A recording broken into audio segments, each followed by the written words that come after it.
श्रीपादराजम शरणम प्रपद्ये. अध्याय 10. नरसिंहमूर्तींचे वर्णन. मी तिरुमलदासांची आज्ञा घेऊन कुरवपूरच्या दिशेस माझे प्रयाण सुरू केले. श्रीपादांच्या लीला मनात आठवल्या की अंग रोमांचित होई. मार्गात थोडे दूर गेल्यावर मला एक अश्वत्थ वृक्ष दिसला. दुपारची वेळ झाल्याने मी भुकेने व्याकुळ झालो होतो. जवळपास ब्राह्मणांचे घर असल्यास माधुकरी मागून विश्रांतीसाठी पवित्र असा अश्वत्थ वृक्ष आहे असा विचार करीत निघालो.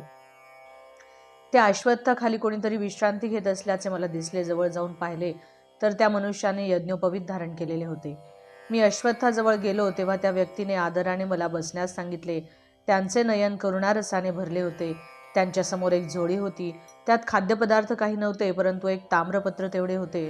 ते सतत श्रीपाद श्रीवल्लभांचे नामस्मरण करीत होते. मी त्यांना प्रश्न केला, महाशय, आपण श्रीपादांच्या दिव्य चरणांचे आश्रित आहात का? तुम्ही त्या महापुरुषाचे दर्शन घेतले का? ते म्हणाले, माझा जन्म सद्वैश्य कुलात झाला असून मला सुबैया श्रेष्ठी असे म्हणतात. आमच्या वंशाचे नाव ग्रंथी आहे. आमच्या पूर्वजांपासून सद्ग्रंथ पारायणाची परंपरा आहे, म्हणून आमच्या घराण्यास ग्रंथी असे नाव पडले. माझ्या लहानपणी मला माता पित्याचा वियोग झाला. माझ्या घरी धनसमृद्धी आहे.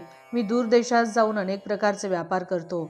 या निमित्ताने पुष्कळ वेळा कांचीपुरात जाण्याचा योग आला. तेथे चिंतामणी या नावाच्या एका वेश्येचा परिचय झाला. खूप धन तिच्यावर खर्च केले. मळयाळ, केरळ देशात पालक्काड या प्रांतातून बिल्वमंगल या नावाचा ब्राह्मण सुद्धा व्यापाराच्या निमित्ताने कांचीपुरमला येत असे. तो सुगंधी द्रव्याचा अरबी नागरिकांना विक्रय करून त्यांच्याकडून रत्नराशी व तुरुंग म्हणजे घोडे घ्यायचा. कधी कधी आम्ही दोघे जण मिळून व्यापार करीत होतो. दुर्दैवाने आम्ही दोघे वेश्येच्या संगतीत भ्रष्ट झालो. अरबांशी थोडा काळ आमचा व्यापार चांगला चालला. त्यानंतर अरबांनी आमच्याकडून उच्च जातीच्या अश्वासाठी अधिक धन देऊन निम्न जातीचे घोडे आम्हास दिले, जेणेकरून व्यापारामध्ये आमचे नुकसान झाले. आमच्याकडून चांगले घोडे राजे महाराजे विकत घेत. व्यापारात नुकसान झाल्याने आमची संपत्ती नष्ट झाली. माझी पत्नी मनोव्यथेने मरण पावली. मला एक मंदबुद्धी असलेला पुत्र होता. त्याचा अकाल मृत्यू झाला. बाबा रे, सगळ्या तीर्थात श्रेष्ठ आणि विख्यात असलेले पादगया तीर्थक्षेत्रात असलेले पिठिकापूर आमचे मूळ गाव. मी अज्ञानी असताना देव ब्राह्मणांचे अनिष्ट करीत होतो. ऋण वसुली करण्यास निर्दयतेने वर्तत होतो. श्रीपादांचे पिता श्री अप्पलराजांच्या घरी ऐनविल्लीहून त्यांचे बंधुगण भेटण्यासाठी आले. त्या सगळ्यांच्या भोजनाची सोय करण्यासाठी त्यांच्याजवळ पुरेसे धन नव्हते. ते दानाचा स्वीकार करीत नसत. श्री व्यंकटपय्या श्रेष्ठीच्या घरातून आणलेल्या भिक्षेने उदरनिर्वाह व उचित व्यवहार करीत. श्रेष्ठींचे कुलपुरोहित असल्या कारणाने भिक्षेऐवजी धनाचा स्वीकार करीत नसत. नाईलाज म्हणून त्यांनी एक वराह एवढ्या रकमेचे जिन्नस आमच्या दुकानातून उधार नेले. बंधुगण गेल्यावर माझी रक्कम परत करण्याचे अप्पलराजास मी बजावले होते. हातात एक कवडी पण नाही. मला जेव्हा धन मिळेल तेव्हा मी अवश्य परत करीन असे राजशर्मा म्हणाले. मी चक्री व्याज घेण्यात तरबेज होतो. काळ लोटला. व्याजावर व्याज चढवून खोटे हिशेब दाखवून 10 वराह देणे बाकी आहे असे राजशर्मास कळविले. तेवढे धन मला देण्यास राजशर्मांना आपले राहते घर विकावे लागले. त्या काळातल्या दराप्रमाणे ते घर मी विकत घेतल्यास राजशर्मांना 1 ते 2 वराह दिल्याने हिशेब बरोबर असे मी अनेकांना सांगितले होते. राजशर्मांना गृहविहीन करणे हाच माझा संकल्प होता. माझा हा दृढ विचार लक्षात येताच व्यंकटपय्यांनी माझी निर्भत्सना केली. अरे दुरात्म्या, धनाच्या मदाने मनास येईल तसे वागत आहेस.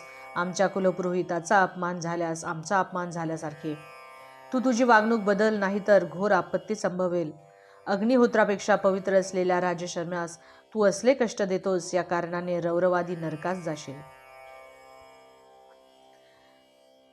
एकदा श्रीपाद श्रेष्ठींच्या घरी असताना मी श्रेष्ठींना व्यंगाने म्हणालो, राजशर्मा जर माझे ऋण फेडू शकत नसतील तर त्यांच्या पुत्रापैकी एकास माझ्या दुकानात चाकरी करण्यास पाठवावे किंवा त्यांनी स्वतः चाकरी करण्यास यावे. एक मुलगा आंधळा तर दुसरा पंगू, तिसरा हा श्रीपाद मात्र. 3 वर्षाचा. माझे ऋण कसे बरे फेडले जाईल असे ऐकून श्रेष्ठींचे मन दुखावले. त्यांच्या नेत्रातून अश्रुधारा वाहू लागल्या. श्रीपादांनी आपल्या दिव्य हस्ताने त्यांचे अश्रू पुसून म्हणाले, आजोबा, मी असताना भय कसले? हिरण्याक्ष व हिरण्यकश्यपाचा संहार मीच केला तर सुबैयाचे ऋण फेडण्यास मला कठीण काय? असे म्हणून माझ्याकडे वळून म्हणाले, अरे, तुझे ऋण मी फेडीन. चल तुझ्या दुकानात सेवा करून ऋणाची निवृत्ती करीन. ऋण फेटल्यावर मात्र तुझ्या घरी लक्ष्मी राहणार नाही, विचार कर. बालश्रीपादांना घेऊन व्यंकटपय्या श्रेष्ठी सुबैयाच्या दुकानात आले. ते सुबैयास म्हणाले, श्रीपादांच्या ऐवजी मी तुमच्या दुकानात काम करतो, चालेल का? सुबैयाने नकारार्थी मान हलवली. इतक्यात दुकानात एक जटाधारी आला. तो सुबैया श्रेष्ठींचे दुकान शोधित होता. त्याला एक तांब्याचे भांडे विकत घ्यायचे होते. तो श्रेष्ठींना म्हणाला, मला एका तांब्याच्या पात्राची अत्यंत गरज आहे. किंमत थोडी जास्त असेल तरी चालेल. सुबैयाच्या दुकानात 32 तांब्यांची पात्रे होती, परंतु तो खोटेच म्हणाला, माझ्याकडे एकच तांब्याचे पात्र आहे. त्याला 10 वराह देऊ शकत असल्यास तुला ते मिळेल. तो संन्यासी चटकन कबूल झाला. त्याची एकच अट होती की ते पात्र व्यंकटपय्या श्रेष्ठींच्या मांडीवर बसलेल्या श्रीपादांनी आपल्या हाताने त्या संन्याशास द्यावे. त्या अटीप्रमाणे श्रीपादांनी स्वहस्ते ते पात्र त्या संन्याशास दिले. श्रीपाद प्रभू पात्र देताना हसत होते. ते म्हणाले, अरे, तुझी इच्छा आता पूर्ण झाली ना? तुझ्या घरी लक्ष्मी स्थिर राहील. तू तुझी संन्यास दीक्षा सोडून देऊन स्वगृही जा. तुझ्यासाठी तुझी पत्नी आणि मुले वाट पाहत आहेत. तो जटाधारी संन्यासी अत्यंत आनंदित होऊन निघून गेला. व्यंकटपय्या श्रेष्ठी आणि अप्पलराज शर्मा यांचा अपमान करावा अशी सुबैयाची इच्छा होती. ती पूर्ण झाल्याने त्याच्या मनात थोडा अहंकार निर्माण झाला होता आणि त्यातच तो म्हणाला, आजच्या विक्रीत मला विशेष धनलाभ झाला. अप्पलराजांकडून यायचे असलेले 10 वराहाचे कर्ज फिटल्यासारखे मला वाटले. या क्षणी श्रीपादराय ऋणातून मुक्त झाले. व्यंकटपय्या म्हणाले, हे जे तू सांगतो आहेस ते गायत्रीच्या साक्षीने सांग. सुबैयाने तसे केले. श्रीपाद प्रभू आणि व्यंकटपय्या श्रेष्ठी घरी गेल्यानंतर सुबैयाने आज जाऊन पाहिले तर 31 भांड्यांपैकी केवळ एकच भांडे तिथे होते.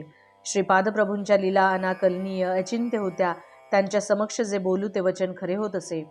साक्षात दत्तप्रभूंच्या करकमलांनी तांब्याचे भांडे घेणारा जटाधारी धन्य होता. श्रीपाद प्रभूंकडून अनुग्रहाच्या स्वरूपात तांब्याच्या किंवा तांबे असलेल्या धातूचा एक तुकडा मिळाला तरी दान घेणाऱ्याला भाग्याचे असते. तेव्हा प्रत्यक्ष तांब्याचे पात्र मिळवणारा तो जटाधारी किती भाग्याचा आणि सुबैया किती दुर्दैवी. त्याला येणे असलेले 10 वराहाचे देणे श्रीपादांनी आपल्या लीलेने दिले, परंतु त्या क्षणापासून त्याच्याकडे असलेली लक्ष्मी क्षीण होऊ लागली. 31 भांड्याच्या ठिकाणी केवळ एकच भांडे राहिले होते. सुबैयाने अप्पलराजेकडून 10 वराह येणे आहे असा खोटाच हिशोब दाखवला होता. त्या पापाचे फळ अशा स्वरूपात त्याला मिळाले होते. शंकर भट्ट म्हणाले, अरे सुबैया, सूर्योदयापूर्वीचा आणि सूर्यास्तापूर्वीचा काल अत्यंत पवित्र असतो. प्रातःसंध्येच्या समयाने सायंसंध्येच्या वेळी अग्निहोत्र करणे विशेष फलदायी असते. प्रातःकाळी सूर्यभगवान सर्व शक्तींच्या स्तोत्राने सिद्ध असतात. संध्यासमयी या सर्व शक्ती पुनरपी सूर्यात विलीन होतात. यावर सुबैया म्हणाला, महाराज, दान स्वीकारल्यास पुण्य कमी होते असे मी ऐकले होते, परंतु ते स्वीकारले नाही तर पाप लागते असे आपल्याकडून ऐकले होते. या दुहेरी वाक्यांचा अर्थबोध होत नाही.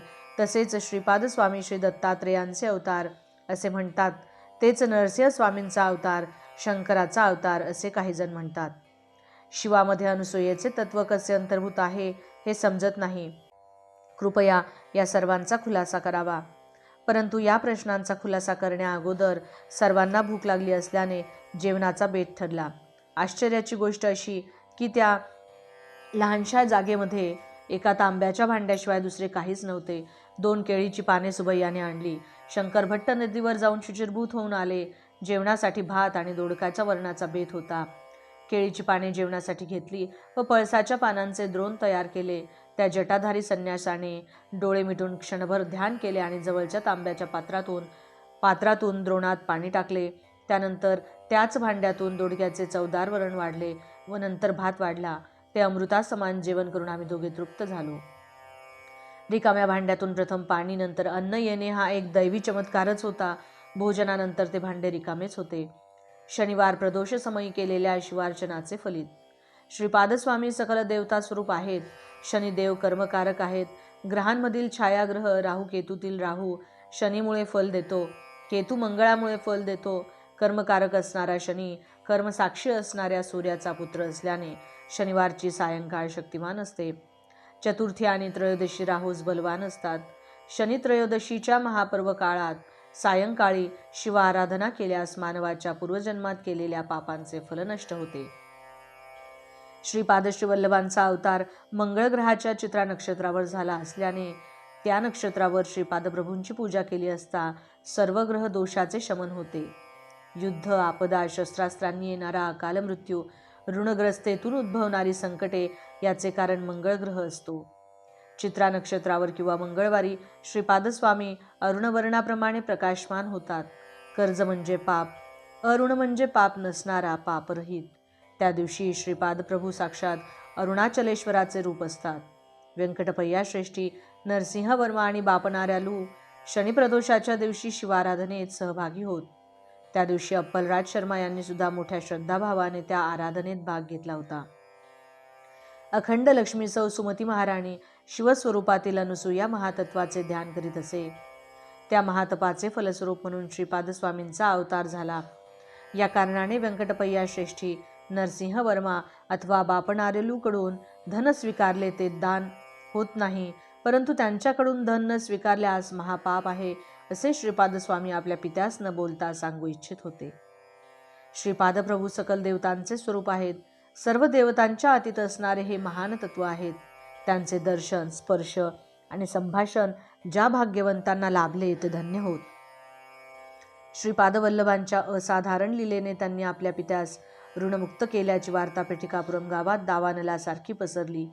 3 वर्षांच्या श्रीपादांनी अप्पलराजांना ऋणमुक्त केल्याने त्यांच्या नेत्रातून पुत्रस्नेहाने अश्रुधारा वाहू लागल्या. महाराणी सुमती आपल्या पुत्रास हृदयाशी कवटाळून कितीतरी वेळ तन्मय अवस्थेत होती.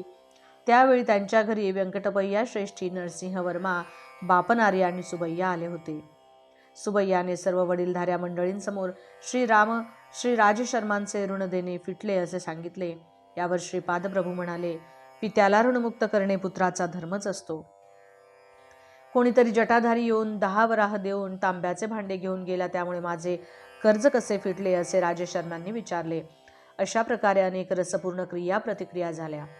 बापनार्यालूंनी श्रीपादांना विचारले की ते जटाधारी संन्यासी कोण होते ते तुला माहीत आहे का? यावर श्रीपाद म्हणाले, त्या जटाधारीबद्दलच नाही तर सगळ्या जटाधारी संन्याशांबद्दल मी जाणतो. श्रीपादस्वामी कोण आणि त्यांचे स्वरूप?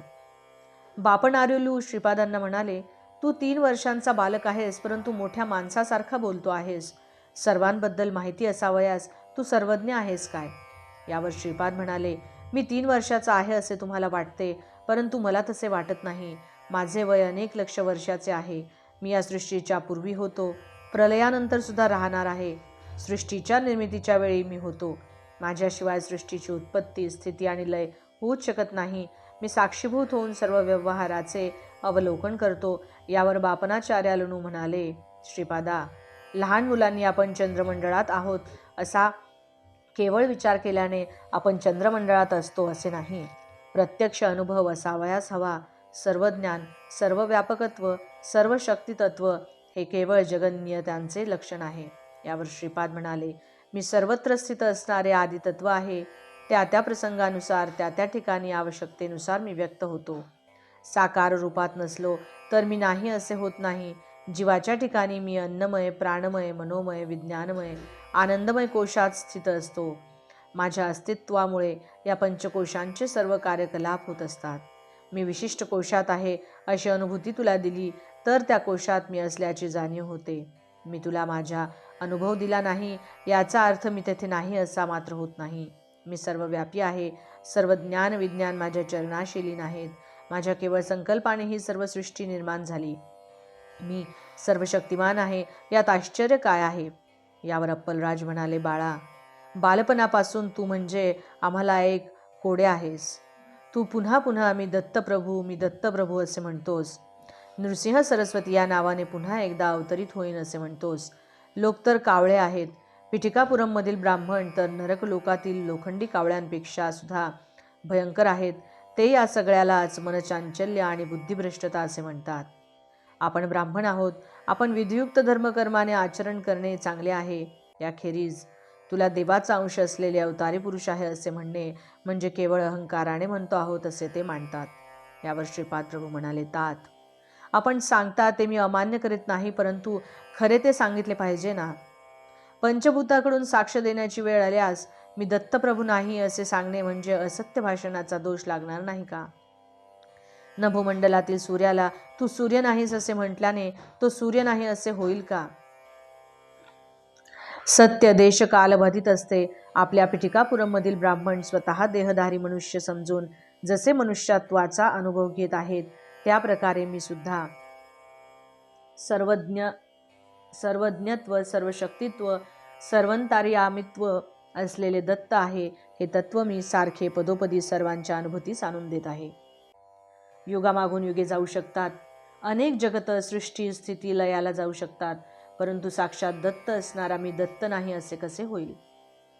यानंतर बापा नार्यालू म्हणाले, श्रीपादा, जटाधारी दृष्टीआड झाल्यावर सुबैयाकडे असलेल्या 31 तांब्यांच्या भांड्यापैकी एकच उरले. तू काही चमत्कार करून ते अदृश्य केलेस काय? यावर श्रीपाद प्रभू म्हणाले, सर्व घटना काळाच्या कर्माच्या अनुसार कोणत्या तरी कारणाने घडत असतात. कारणाशिवाय कार्य होऊ शकत नाही, हा निसर्गाचा अनुल्लंघनीय नियम आहे. हे सुबैया पूर्वजन्मी जंगल प्रदेशातील दत्त पुजारी होते, परंतु जंगलामध्ये दत्त दर्शन क्वचित घेत असत. त्यांच्यात स्त्री वासना अत्यंत प्रबळ होती. स्त्री लोलूप असणारा हा पुजारी प्राचीन कालातील पूर्व परंपरेतील पूजेतील मोठी तांब्याची दत्त मूर्ती विकण्याच्या विचारात होता. त्याप्रमाणे एके दिवशी त्याने ती मूर्ती विकली व आलेले धन वाममार्गाने खर्च केले. लोकांमध्ये मात्र ती दत्ताची मूर्ती चोरीस गेल्याचे वर्तमान पसरविले. जटाधारी बनून आलेल्या संन्यासी पूर्वीच्या जन्मात लौकिक व्यवहारात अडकलेला सोनार होता. त्याने धनाच्या आशेने त्या दत्तमूर्तीस वितळविले होते. या जन्मी तो जन्मदरिद्री होऊन जन्मास आला. दत्तमूर्तीची पूजा अनेक वर्ष केल्याच्या पुण्याईने त्या पुजाऱ्यास श्रीमंत अशा श्रेष्ठी कुलात जन्म मिळाला. या दोघांनी ती मूर्ती विरघळवून त्याची 32 तांब्याची भांडी बनवून विक्रय केला होता. त्या सोनाराच्या घरी नरसिंहदेवाची आराधना करत असत. नरसिंहदेवाच्या मूर्तीसमोर ही तांब्याची भांडी घडवली होती. दैवाच्या संकल्पाने नरसिंहाच्या 32 अवताराच्या अंशांनी त्या तांब्याच्या भांड्यात प्रवेश केला होता. या जन्मात पूर्वजन्माचे ज्ञान होऊन त्या सोनाराने माझी अनन्य भक्तिभावाने सेवा केली. त्याचे दारिद्र्य दूर करण्यासाठी त्याने मनापासून माझी प्रार्थना केली. मी प्रसन्न होऊन दर्शन दिले आणि पिठिकापुरमला येऊन माझ्या हातून तांब्याच्या भांड्याचा स्वीकार करण्यास सांगितले होते. तसेच 10 वराह श्रेष्ठीला देऊन मला बंधविमुक्त कर असे सांगितले होते. तो तसे करून धन्य झाला. त्याची आर्थिक समस्या दूर होण्याच्या त्याला मी आशीर्वाद दिला होता. त्याच्या देणेदाराचा त्रास चुकवण्यासाठी त्याने जटाधारी संन्याशाचा वेश घेतला होता. मला जटाधारीबद्दल सर्वच माहिती आहे ना. हा सुबैया श्रेष्ठी आमच्या कुटुंबाकडून खोटेपणाने 10 वराह वसूल करून घेणार होता. त्याला 10 वराह मिळतील अशी व्यवस्था मी केली, परंतु याच्या बदल्यात त्याचे एक पुण्यफळ नष्ट झाले. हे सुबैया, चिंतामणीबरोबर तू केलेले सर्व शृंगार चाळे मला माहीत आहेत. तुझी कथा माझ्या कथामृतात हास्यास्पद होईल. तू जोळी घेऊन लहान मुलांना लागणारे खाण्याचे पदार्थ विकून आपला उदरनिर्वाह चालवशील. तुझ्याकडून घेतलेल्या पैशांनी माझ्या मात्यापित्याने त्यांच्या नातेवाईकांच्या भोजनाची व्यवस्था केली होती. तुझ्यापेक्षा जास्त मला वाण्याचा हिशोब समजतो. जेवणातील वरण भात व दोडक्याची भाजी करण्यातच तुझे पैसे संपून गेले होते.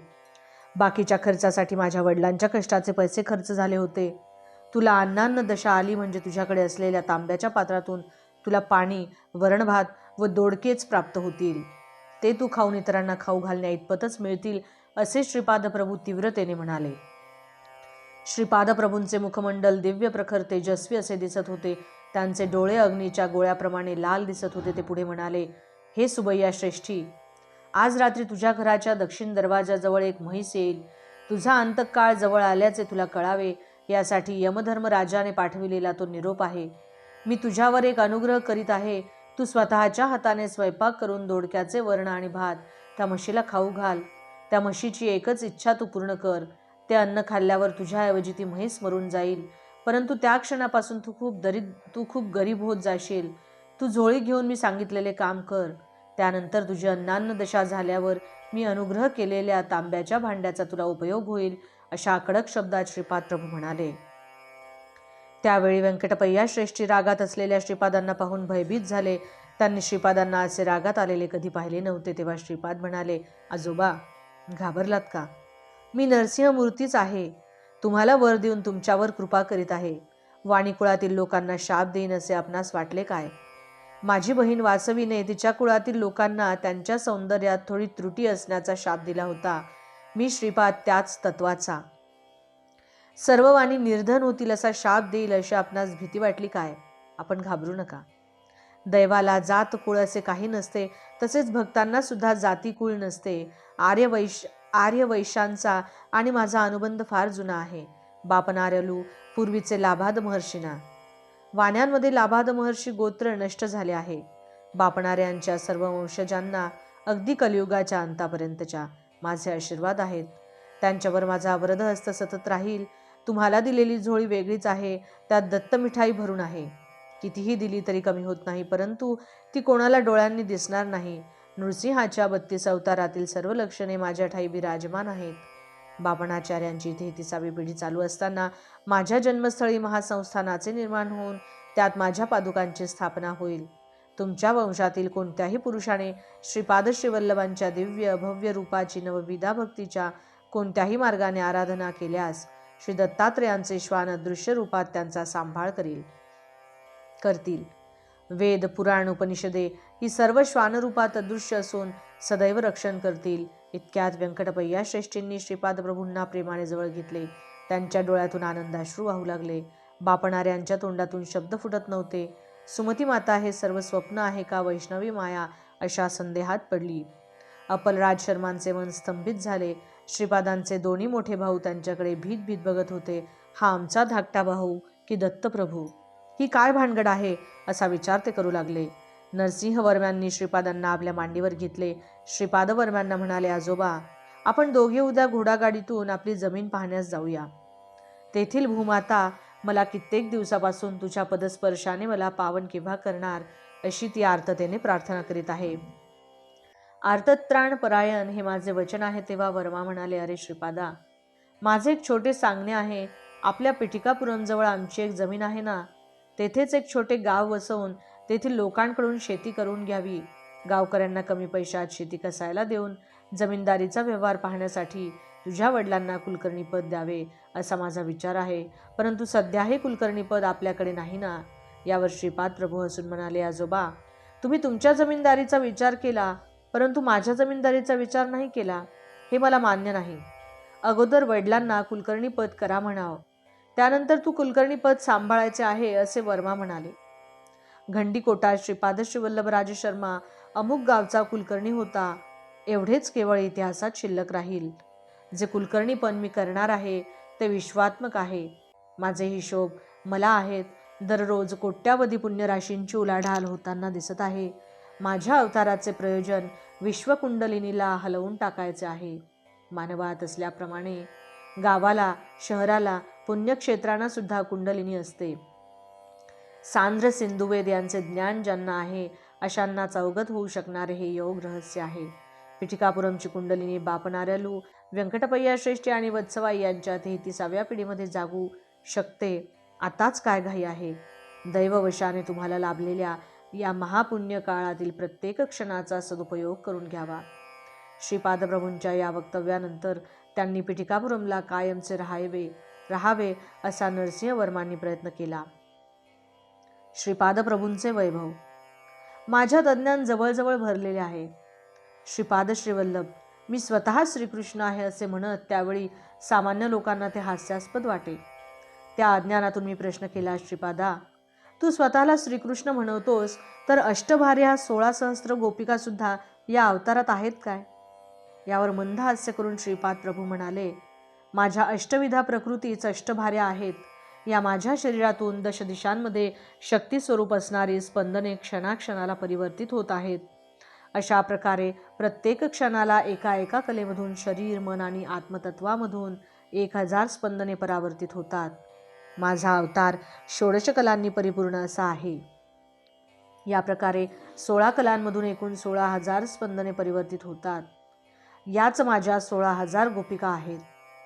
पूर्वावतारात या सर्व कला मानव रूपात आविर्भूत झाल्या आहेत. या अवतारात या सगळ्या निराकार रूपात स्पंदनशील आहेत. विविध देवतांद्वारा माझी पूजा आराधना करण्यात काही चूक नाही. ती माझीच आराधना आहे. माझ्यातील शिवस्वरूप, विष्णुस्वरूप आणि ब्रह्मस्वरूप यांची आराधना करता येते. त्याप्रमाणे विविध देवतांमधील स्वरूपाची आराधना करू शकतात. वेगवेगळ्या साधन पद्धती, साधकाच्या विविध साधना अवस्था, कालकर्म कारण या अनेक जीवांच्या अवस्थांवर प्रभाव टाकीत असतात. नरसिंहाची 32 रूपे. नरसिंह राजवर्म्याला त्या रात्री नृसिंहाने 32 रूपात दर्शन दिले होते. ती रूपे अशी: कुंदपाद नरसिंहमूर्ती, कोप नरसिंहमूर्ती, दिव्य नरसिंहमूर्ती, ब्रह्मांड नरसिंहमूर्ती, समुद्र नरसिंहमूर्ती, विश्वरूप नरसिंहमूर्ती, वीर नरसिंहमूर्ती, रौद्र नरसिंहमूर्ती, क्रूर नरसिंहमूर्ती, बिभत्स नरसिंहमूर्ती, धूम्र नरसिंहमूर्ती, वन्ही नरसिंहमूर्ती, व्याघ्र नरसिंहमूर्ती, बिडाल नरसिंहमूर्ती, भीम नरसिंहमूर्ती, पाताळ नरसिंहमूर्ती, आकाश नरसिंहमूर्ती, वक्र नरसिंहमूर्ती, चक्र नरसिंहमूर्ती, शंख नरसिंहमूर्ती, सत्व नरसिंहमूर्ती, अद्भुत नरसिंहमूर्ती, वेग नरसिंहमूर्ती, विदारण नरसिंहमूर्ती, योगानंद नरसिंहमूर्ती, लक्ष्मी नरसिंहमूर्ती, भद्र नरसिंहमूर्ती, राज नरसिंहमूर्ती, वल्लभ नरसिंहमूर्ती. यानंतर 30वे नरसिंहमूर्ती म्हणून श्रीपाद श्रीवल्लभ पाहिले. 31व्या अवतारात श्री नरसिंह सरस्वती आणि 32व्या नरसिंहमूर्ती रूपात प्रज्ञापूरचे अक्कलकोटचे स्वामी समर्थ यांना पाहिले. श्रीनिवासांचा वृत्तांत. कन्या मासामध्ये श्रवण नक्षत्रावर द्वादशीच्या दिवशी सोमवारी सिद्धयोगावर श्री व्यंकटेश अर्चरूपात प्रकट झाले. वैशाख शुद्ध सप्तमीला विलंबी नाम संवत्सरामध्ये त्यांनी कुबेराकडून धनसहाय्य घेऊन ऋणपत्रक लिहून दिले. श्री पद्मावती देवी मृगशीर्ष नक्षत्रावर जन्मली तर श्रीनिवास श्रवण नक्षत्रावर अवतरले. वैशाख शुद्ध दशमीला उत्तरा फाल्गुनी नक्षत्रावर श्रीनिवासांचा पद्मावती बरोबर विवाह संपन्न झाला. श्रीनिवास प्रभुसुद्धा भारद्वाज गोत्रामध्ये अवतरले. पांडवांच्या वंशातील सुधन्वाला नागकन्येद्वारा झालेला पुत्र आकाश महाराज यांचा भाऊ तोंडमान व सुधानू हा आकाश महाराजांचा मुलगा. श्रीनिवास प्रभूंनी अगस्ती महर्षींच्या सल्ल्यानुसार अर्धे राज्य तोंडमानला दिले व अर्धे राज्य वसुधानूला वाटून दिले. त्या रात्री त्या सर्वांनी श्रीपाद प्रभूंच्या दिव्य नामाचे संकीर्तन केले. दुसऱ्या दिवशी श्रीपादांच्या आश्चर्यकारक लीलांचे वर्णन सांगण्याचे आश्वासन देऊन सुबैया श्रेष्ठी जवळ असलेल्या कुटीमध्ये शंकर भटास घेऊन गेले. त्या कुटीत 2 ताडपत्रीच्या चटया होत्या. 4 कुत्रे त्या कुटीचे रक्षण करीत होते. श्रीपादांच्या स्मरणाने प्राप्त होणारे फळ. श्रीपाद प्रभूंच्या हृदयंगम लीलांच्या केवळ स्मरणमात्राने अनेक जन्मातील साठलेल्या पापांच्या राशी भस्म होऊन जातात. श्रीपाद श्रीवल्लभांचा जय जयकार असो. दिगंबरा दिगंबरा श्रीपाद वल्लभ दिगंबरा.